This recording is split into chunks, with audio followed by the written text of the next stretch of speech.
అధిక జనాభా ఆంధ్రప్రదేశ్కు బలమా భారమా 4వ భాగం. గత వారం రిజర్వ్ బ్యాంక్ ఒక నివేదికను విడుదల చేసింది. దాన్ని పట్టుకుని మన వార్తాపత్రికలు, న్యూస్ అనాలిసిస్ వెబ్సైట్లు రకరకాలుగా కథనాలు వడ్డించినాయి. వాళ్ళందరూ చెప్పేది ఏంటంటే 60 ఏళ్ళకు పైబడిన వాళ్ళందరూ సమాజానికి భారం అంట.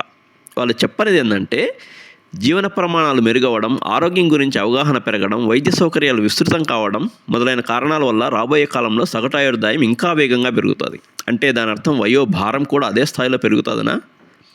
ముసలితనం అసలు ఏ వయసులో మొదలవుతుంది? ఆయుష్ ఎంత పెరిగినా 60 ఏళ్ళు దాటిన వాళ్ళందరూ ముసలి వాళ్ళే అవుతారా? పై నివేదిక వచ్చిన 4 రోజుల తర్వాత వచ్చిన ఒక వార్త, గుజరాత్లో చిరుతపులితో పోరాడి చంపిన రైతు. ఆ రైతు వయసు ఎంత అనుకుంటున్నారు? 60 ఏండ్లు.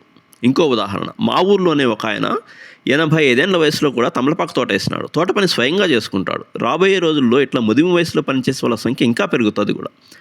అప్పుడు కూడా వయోభారం పెరుగుతున్నట్టేనా? 80 ఏళ్ళ పైబడిన ఒక వ్యక్తిని తీసుకుంటే వాళ్ళకు దాదాపు 60 ఏళ్ళ వయసున్న పిల్లలు ఉంటారు. ఆ 60 ఏళ్ళ తరం వాళ్ళ పిల్లల తరం 30-40 ఏళ్ళ వయసు వాళ్ళు కూడా చురుగ్గా వృత్తి ఉద్యోగాల్లో పూర్తి స్థాయిలో పనిచేసుకుంటూ ఉంటారు.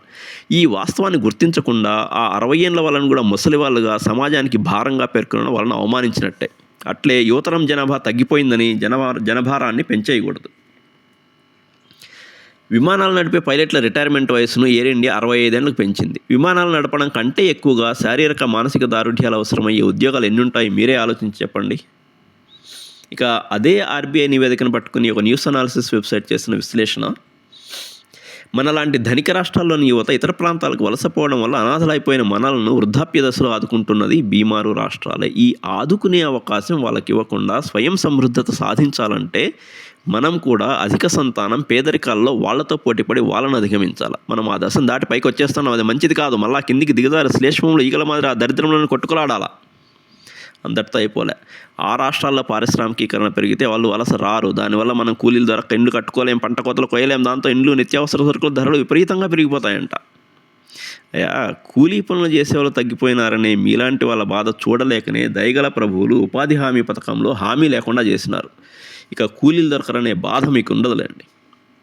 ఇన్ని రకాల వ్యాఖ్యానాల మధ్య మీరు చెప్పాల్సిన ఒక్క డైలాగ్ మాత్రం తక్కువైంది. ఆ ఒక మాట కూడా అనేస్తే జ్ఞానబోధ సంపూర్ణం అయిపోతుంది. అదేంటంటే ఒక్కొక్కరు గంపెడి పిల్లల్ని కానీ వాళ్ళని బడికి పంపకుండా కూలి పనులకు పంపించాలి. వాళ్ళను కూలి పనుల్లో దేశం గర్వించే నిపుణులుగా తయారు చేయాలి. అట్లా పంపే వాళ్ళే నిజమైన దేశభక్తులని కూడా చెప్పేసేయండి.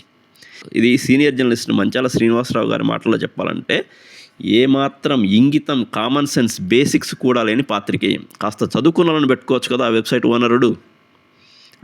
ఇట్లా అంటున్నానంటే ఆయుర్దాయం పెరగడం వల్ల అసలు సమస్యలే ఉండవని కాదు, ఉంటాయి. సగటు ఆయుర్దాయం పెరిగే కొద్దీ 3 అంశాలు ముఖ్యమవుతాయి.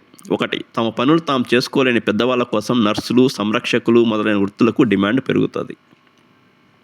2, పెద్దవాళ్ళలో వచ్చే అల్జీమర్స్, పార్కిన్సన్స్, డిప్రెషన్, డిమెన్షియా మొదలైన సమస్యల కారణంగా సంబంధిత నిపుణులకు కూడా డిమాండ్ పెరుగుతుంది. జెరాంటాలజీ, వయోవృద్ధులకు సంబంధించిన శారీరక, మానసిక, సాంఘిక సమస్యలను అధ్యయనం చేసే శాస్త్రం. రాబోయే కాలంలో పీడియాట్రిక్స్ మాదిరే దీనికి కూడా ప్రాధాన్యత, డిమాండు పెరుగుతాయి. సంక్షోభంలో అవకాశం, కూలీ పనులను యంత్రాలకు విడిచిపెట్టి ఈ రంగాల్లో తగినంత మంది నిపుణులను మనం తయారు చేసుకోవాలి. 3వది వలసలు. ఇది నేను ఇంతకుముందు వేరొక వీడియోలో పూర్తిగా చెప్పినా మళ్ళీ ఒకసారి చెప్తాను, ఎందుకంటే ఇది న్యూస్ అనాలిసిస్లో మళ్ళీ వచ్చింది కాబట్టి. మన వాళ్ళు అనేది ఏంటంటే యుక్త వయసు రాష్ట్రాల్లో శ్రామిక శక్తి ఎక్కువ ఉంటుంది కాబట్టి తగిన రీతిలో ఉద్యోగాలు కల్పిస్తే పన్నుల రాబడి పెరుగుతుందని అంటున్నారు. అయితే ప్రస్తుతం రాష్ట్రంలో యువతకు తగినన్ని ఉద్యోగ అవకాశాలు ఉన్నాయా అనేది ప్రశ్నే. 2వ పాయింట్ ఏంటంటే చదువుకున్న వాళ్ళు ఎక్కడ మెరుగైన అవకాశాలు ఉంటే అక్కడికి వలసపోతారు. చదువుకొని వాళ్ళు కూలి పనుల కోసం కూడా వలసపోక తప్పని పరిస్థితుల్లో మనం ఉండాం. స్థానికంగా మెరుగైన జీవన ప్రమాణాలు, మెరుగైన ఉపాధి అవకాశాలు కల్పించినంత కాలం ఎంతమందిని కన్నా వాళ్ళందరూ వలసపోతారే తప్ప ఇక్కడే ఉండేవాళ్ళు తక్కువ. మనకు ఉన్న రోగం ఒకటైతే మనం తీసుకునే మందు మరొకటి కాకూడదు. మన దేశంలో ఇప్పటికీ అధిక జనాభా అనేది ఒక సమస్య. మనకు అతిసారం ఉన్నప్పుడు మలబద్ధకానికి వాడాల్సిన మందు మనం వేసుకుంటే రోగం ముదిరి చచ్చిపోతాం.